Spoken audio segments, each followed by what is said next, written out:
loved it. My brother used to wrestle. All right, we're back from the pause that refreshes. We're on legal, and I believe there's a couple of questions. Ken? Yeah, one question. What's the estimated curve on the reval claims? You would say that in the first year it should be 166, roughly.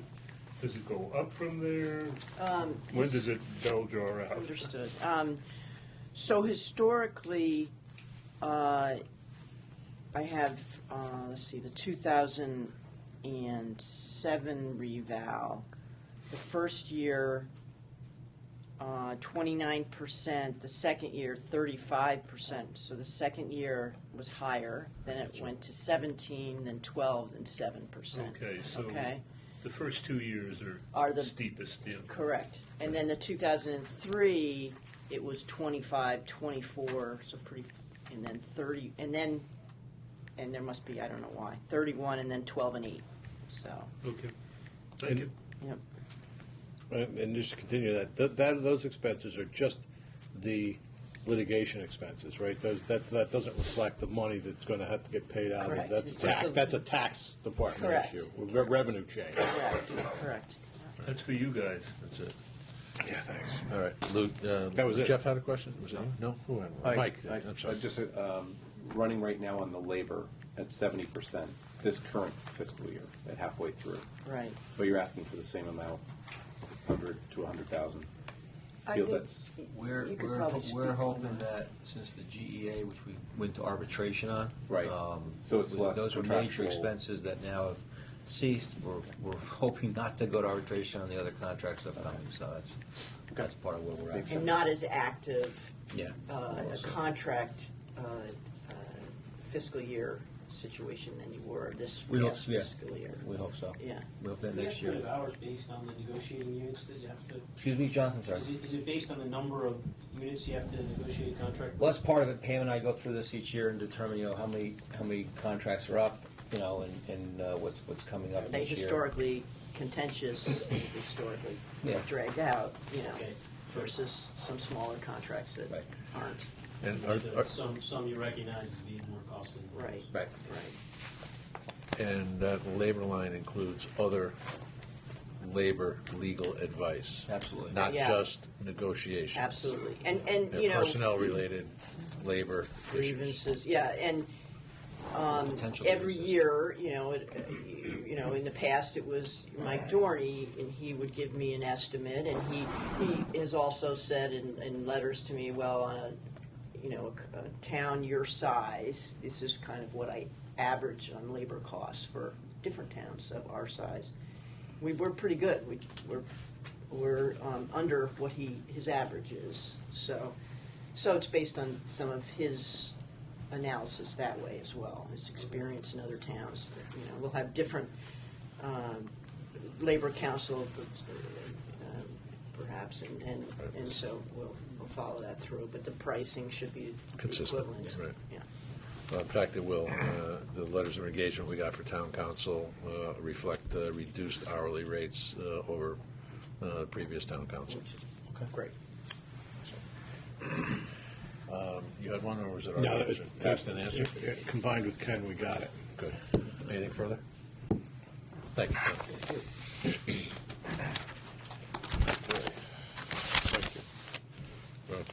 Human resources. Oh, you don't even have to get up. You want to skip me and go to people that are here? Yeah, I why don't can we do that. But just- Yeah, why don't we do that, because you're going to be at the table anyway. Yeah. So, employee benefits, insurance, that's all It's you.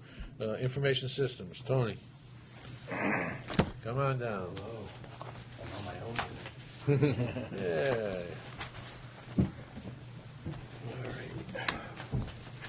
So just start at the top. My salary, contract negotiated. The added part-time person.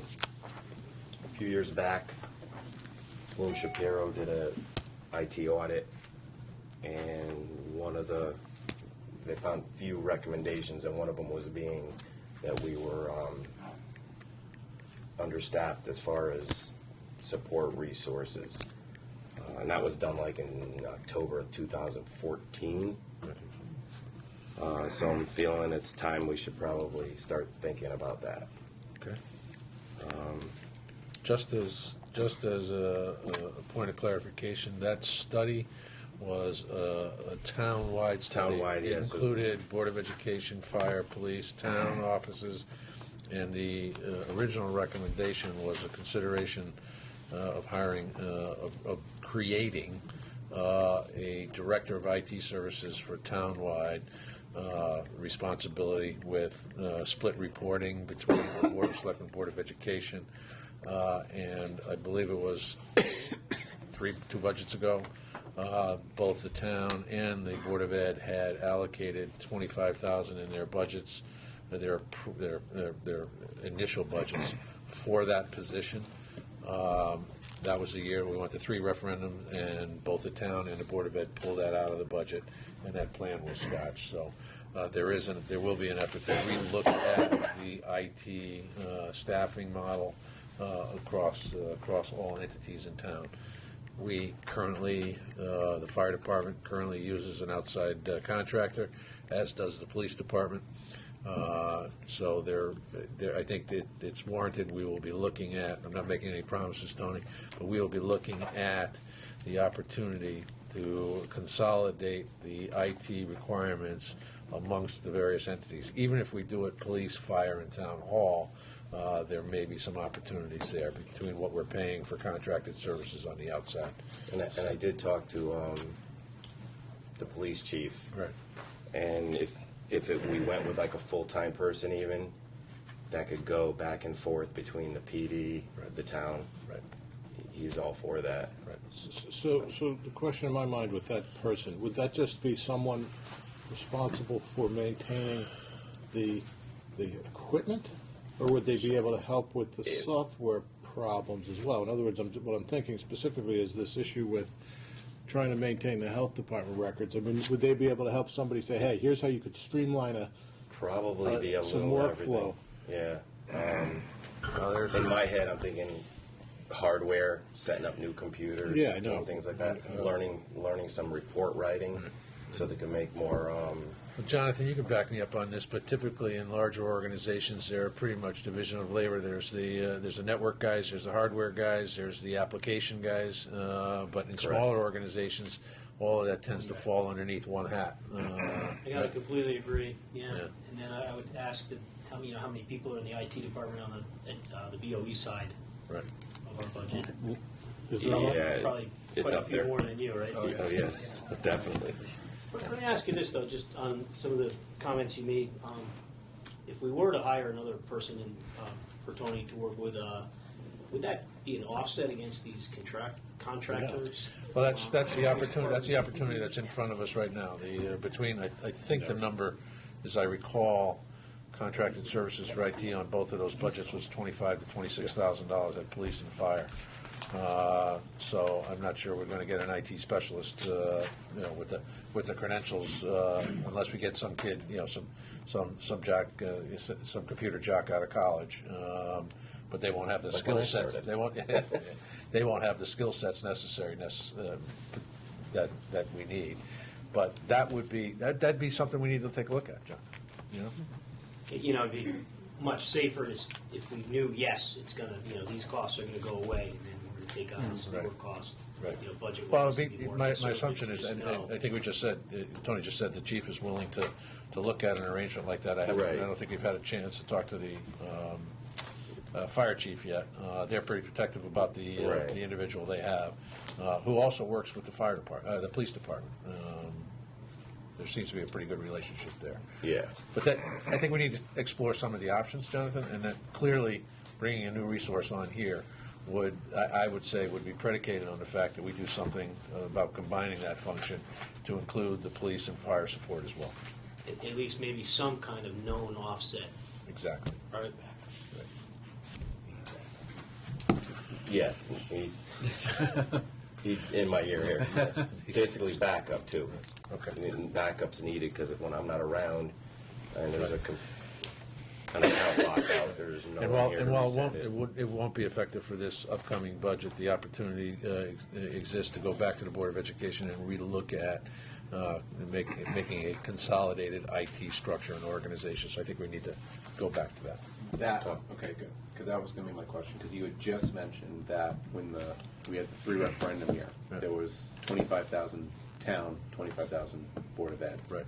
So my question when I saw the 35 was, I don't remember in the Board of Ed carrying any kind of a part-time position, IT, or No. carrying anything like that.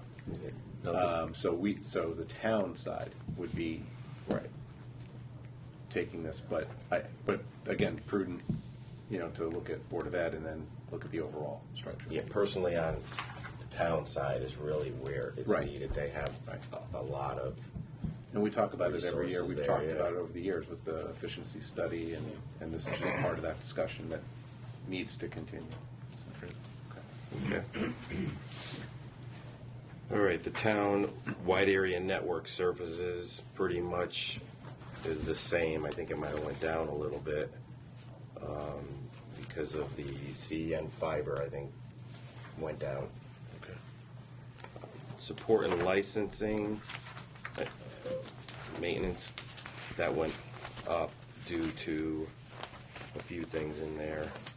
Is the recording software that No, this is, I'm on software licensing and support Yep. for all the software that we are currently using.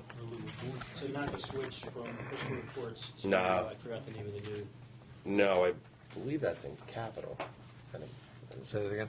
I believe that's in capital, the SQL reporting services for Munis. Capital. That went up a little I due. understood that's where it was going to go. So the software licensing went up a little due to the computer company which hosts our town website. The board pack is in there, which is for the iPads, which I'm happy to see all out. Did this for you, They go away when you walk out the door. The AutoCAD for engineering, that's new. Who pays for the related psychological services? And that's pretty much it. I am swapping out a virus protection. You don't see the other one in there. Sophos would be the new one. What was the other one? The other one was Threat Track Viper or Vipery. Computer software. I am going to have to get back. Mary Jane has in their database software. I am not sure what that is. Okay. Computer supplies is pretty much the same for payroll forms, W-2, and miscellaneous stuff like that. Computer hardware, the tax office wants 2 new validators that I guess she said or they operate better than the ones that are down there now. They could do like some multi. I'm not sure of the process, but when they put a check in, I guess it'll print both sides, do something like that. It was recommended by them. So those are added in there, and hardware and peripherals as required. So if wiring needs to be done or something needs to be replaced, printer. And educational and technical support, I could see Mary Jane put in there the Munis conference for 2019. And then the on-call technical support and consulting is anything outside that's needed for backup. Right. Questions? Can I ask, Tony, the last item under software is the computer company hosted town website, and that's going from 600 to 3,600. Can you explain what that is? Yeah, I believe last year it was already budgeted. Not 100% sure of this. The money was already in there, and this is new. So this is what it costed. This is the yearly cost now Okay, it's the same service, to host the it. same website, Yes, same hosting, nothing's right. changed. Thank you. And I guess what last year we had to come up with 600. Is that what that is? Yeah. Yeah. I want to poke further at that because I'm not understanding it. Prepaid or something. What was our total cost for 2016-17? Not $600, or I mean 17-18. Not is it $600, or was there some funds? 3,600. No, it was Where did those funds come from? That I'm not 100%. We'll have to ask Mary Jane. I want to say it was carried over too. Darlene mentioned that it was carried over. Continued enforce money. Interesting question. There you go. Yes. Hey. We'll talk about this after. Okay. Any other questions? I may have asked this question last year. How much?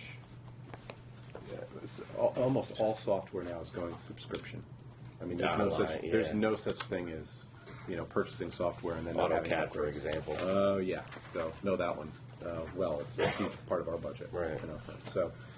So, how much is that? I mean, a few years ago, it was going that trend. How much are you seeing the software now going into this yearly upgrade, continual maintenance support, subscription versus purchase outright? I mean, is that slowed down to a point where it's not Not even really, but some vendors offer both, like Microsoft. You could either buy the product, have it on your computer, or you could do Office, what is it, 365, Yeah. which I looked at, and I'm not going that route. Yeah. And then some, that's all they offer. which is Subscription based AutoCAD. online. Yeah. I'm surprised they don't do both. As soon as you get into some of the software companies that have that subscription, they could pop that price on you, and you have absolutely no Right. recourse. And every year you're paying. Right. So, yeah. I was just wondering how much you're seeing transitioning that's causing more spread out and increased costs in the software. Not what I'm but not like it using. was maybe like 3 or 4 years ago, when No, a lot no. of that software was when they all started to do it. Now it's not even. Now it's like fresh. everyone, yeah. Everyone's a subscription and it's continual. Okay. Tony, what do we have for encrypted emails? Are emails encrypted at all? No. When you say encrypted, I mean when they get sent. Meaning like when you get your stuff, anything from your bank, there's this little note at the bottom that says, well, this is encrypted, or sometimes you have two-step processes if you get things. We don't have that. No, we That's do out of- Not for email, no. I mean, not for every email, no. If you go on there and you log in and you send an email, it's just going out. Yeah. Direct deposit notices that go by email have to be password protected. Yes, stuff like that is. But most emails just flow right in and out. I think Mitch has gotten some like from Anthem or Yeah. what was Yeah, their have the sending insurance them. They're companies like, actually. Yeah, we don't do anything like that, except for payroll. Right. Are you suggesting we should? I don't know. I mean, as Pam was here. It's a Pam question. It's at least somebody's got to, I would say the question needs to be asked. I mean, certain businesses are required.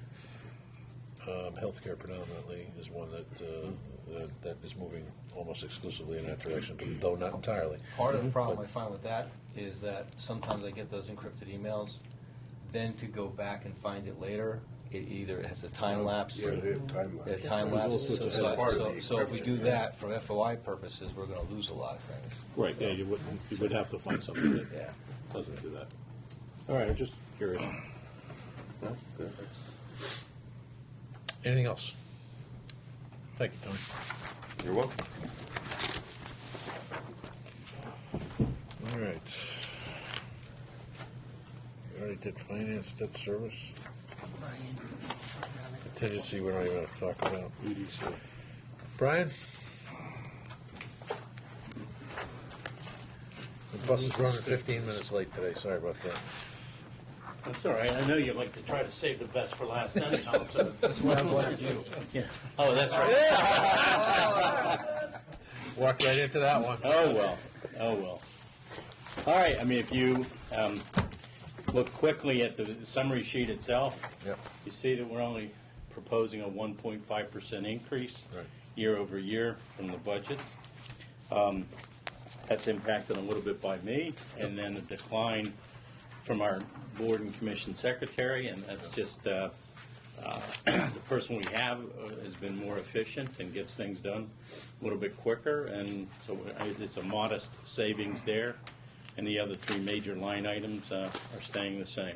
Okay. Question. Yes, sir. Last year, I think the year before last, we dropped out of Rex, Mm-hmm. and then we restored it. Yes. What do you feel we've gained by being a part of that $6,700 commitment? Are we getting our money's worth on that? Well, I think we are. I mean, for me, I get to go to monthly workshops. I meet with my counterparts from the 15 neighboring towns. Sometimes they bring chamber people or other business people. We hear about things that are going on in the state or funding opportunities, grant opportunities. So it's an educational process. I've been put on the SEDS update, and our focus has been on looking at workforce and housing. So I'm bringing my input and gaining input of what's going on around the region. You heard, or no, I guess it was the Board of Selectmen heard, about the affordable housing that we're exploring in Guilford, and that ties in with what we're hearing around the region. So, I'm able to bring back an input to some of that from there. Establish a relationship with Workforce Alliance as a result of these meetings, and we've used Workforce Alliance businesses out here that have needed people. Sullivan Oil needed a technician. Moroso needed a welder. George Schmidt needed some technicians. So when I see those kinds of things here being advertised, I turn the leads over to our workforce people, and they follow up and hopefully help us fill shortages in local labor. Rex, of course, is a liaison with the state on legislation issues, so they keep us advised and helping us there. And then, I did talk before about how they help us on tourism and recruiting issues. And I showed last year, they put together a recruiting guide, and we as Guilford are included in the recruiting guide. They also put this cultural and visitors guide together. Actually, they're updating these, and they're going to be combining them because they're finding, as they talk to people that are interested in relocating, they want to hear about what are the attractions and the cultural things. When they talk to site selectors, they hear the same kinds of things. So we as Guilford are really included here at no cost to us. And, they take these, they go to the Big E show, for example. They go to multiple recruiting opportunities, business recruiting fairs. They go to a Grand Central Station that's more focused on tourism. And so these pieces will be used there and utilized. So, we as Guilford get a lot of exposure out of it. Very difficult to measure. What's the exposure? Is it bringing people into town? But with all that said, that's kind of a quick snapshot of how I see the Rex relationship, and I think it's still of value. Brian, if I could add something to that, a couple of SCROG meetings I've been to, South Central Council of Regional Governments. They seem to be starting to work more closely with Rex, referencing Rex in some of their decision-making related to the economic impacts. And I also feel that as the state continues down its path towards regional solutions to municipal funding issues, our involvement in regional organizations is going to be essential, I think. The other thing, just as a side note too, Branford, North Branford, and Madison all participate in it. Right. I'd hate to be the lone island that's not, but we collectively do input and represent the shoreline in those meetings as well. Can you explain the constant contact expense? Yeah, I put out a newsletter, an electronic newsletter, and so Constant Contact, you basically pay based on the number of contacts. I have over 1,000 contacts in my email database of local businesses, retailers, restaurants, realtors, and so you pay by the number of people you have in there. Yeah. It's an annual. No, it's a monthly, not based on the number of names you have in the database. So there are other, for 1,000 people, I'm surprised so that's almost $60 a month. It's almost exactly $60 a month. Okay. I'm just sort of curious what else are there other things we're paying for with that? We're talking tens of dollars here. It's not Yeah, breaking stuff, but it just strikes me as a little higher than I would have expected for the basic database. Honestly, you know what, it was in place when I came in, and It's I probably haven't. worth a look to see what's on there, because I manage that with a couple of other organizations, and the basic plan should be less than that. Ours was, but then as I crossed a threshold of number of people, If you've it looked at drove it, it up. volume-driven. Yeah, it was It's volume definitely driven, driven so by I can look and see, but it really, the It's like scale all they've given businesses, us they is. find new ways to sort of charge you for what what they want to sell you, so I'd just be curious if it's trimmed to where it needs to be. Okay, I can look at that. Mike? Business development, staying in that number, you have it the same. And I've been kind of looking at the trends this year. Is it somewhat top-loaded to the beginning of the year in terms of your expenses? Because you're at almost 85%. Yeah, the Rex dues are paid in They're one. up front, and that's a big number. Yeah, So that's the that skews the 6,700 number. gets paid up front, and then So it carries it over, yeah. Right. The rest of it, I think I showed, it's association dues. I mean, we belong. timing. Yeah, so it's Total really, it's timing, yeah. It's not a run rate. Anything else? No? Thank you, Brian. Easy. Thank you.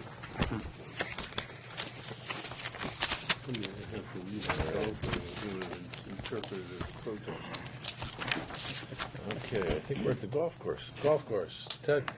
You got to stick around now. I have to stick around. You got it.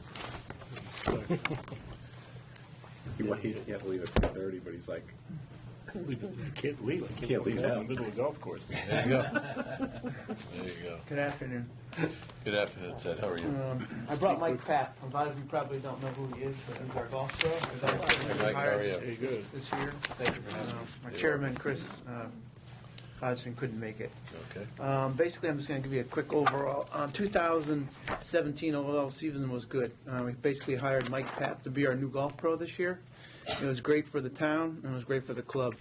We had a face at the front door welcoming every single golfer to the golf course.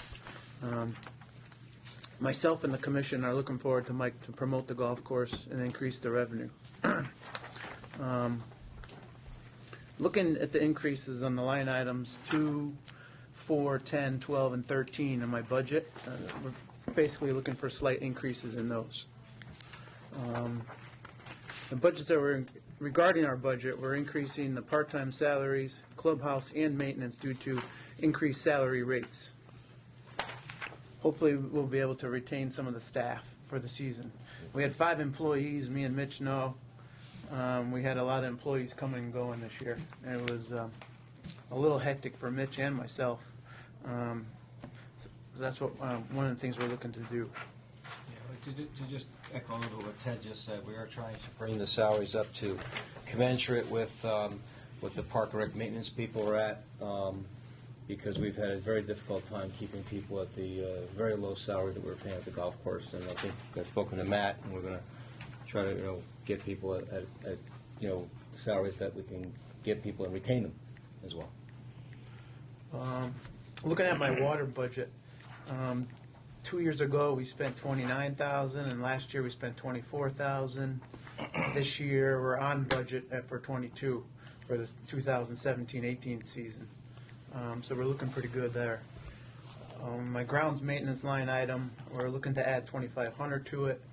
In the last 2 years, we were in the low to mid $40,000 range for that. That's basically the nuts and bolts of my budget. I'm working at this line item to basically max it out to fix any problems areas in the golf course, or if we have some areas that need some extra care. That's basically where it's coming out of. If there is any money left in that account at the end of the year, we're looking to possibly add a sand trap out into the golf course. But overall, the budget, majority of the line items are staying the same. One other thing is the advertising budget. So, We're looking to increase our advertising budget by $2,000. We only have $500 in there, and it's been a problem. If you put an ad in the paper, it's close to $500 just to put an ad in the paper.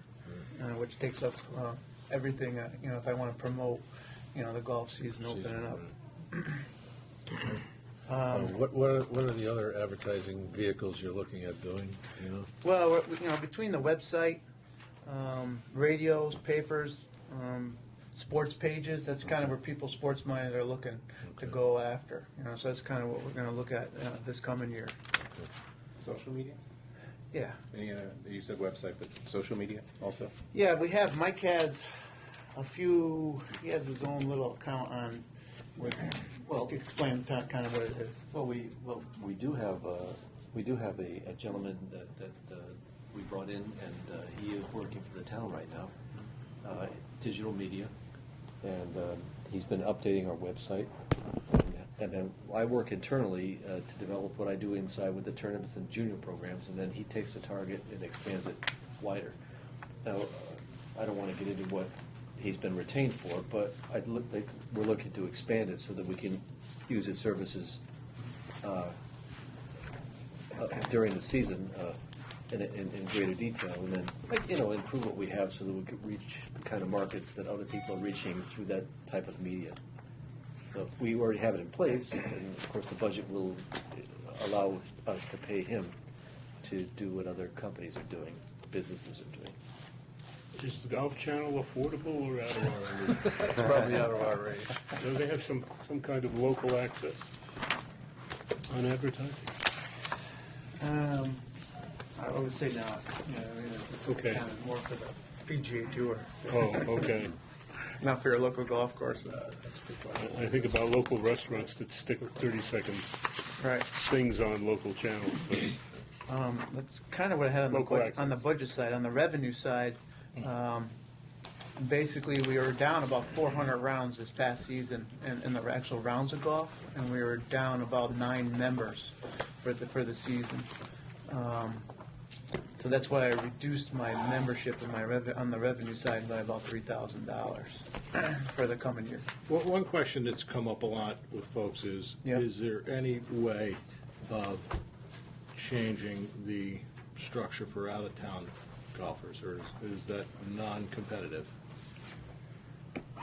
The structure meaning, We would charge more for folks from out of town. yeah, well, I mean, basically, they're $2 more, during the week and on the weekend. So it's just a matter of changing the rates if we want to do that, and to make it higher. That's what it's a question that has been asked of me a number of times, and I just want to make sure someone's done the market analysis to understand if we did that, would we make more, or would we break even or lose money as a result of people leaving? I mean, if in fact we would make more, it would make some sense to do that. Well, right now, about 55% of our play is from residents, and about 45% is from non-residents. Okay. So, yeah, I mean, you got 45% where you can go after if we increase the rates. Just asking. Comes up. Yeah. So people want to know that we've looked at that. I think it should be. And as a fairly regular golfer there, usually if I bring people from out of, non-residents, Yeah. they don't care. They're just, they're there on, I'm either paying for them anyway, or they're, or they're paying, and I don't mind it. I mean, it's 9 holes out. So I don't think non-residents necessarily, I think they're being brought in by residents. They're not necessarily, and don't take this the wrong way, they're not necessarily coming into, and maybe I'm wrong, but coming into Guilford and saying, if they're doing it, they're going to pay. If they're sitting there saying, well, I'm not going to go to Guilford Lakes because it's $2 more than what it was last year, or it's too expensive, maybe I don't know, not my idea is maybe they should go elsewhere. Because it's an incredible value. The biggest competition is Apple 9, right? For a par 3. And at what point is it price advantageous to go up to Apple 9? Right. And that's the market analysis that I'm not sure that we actually have the No, that's capacity the to other do, one. I'm not- unless there's somebody on the commission who's got those kind of skills. Right.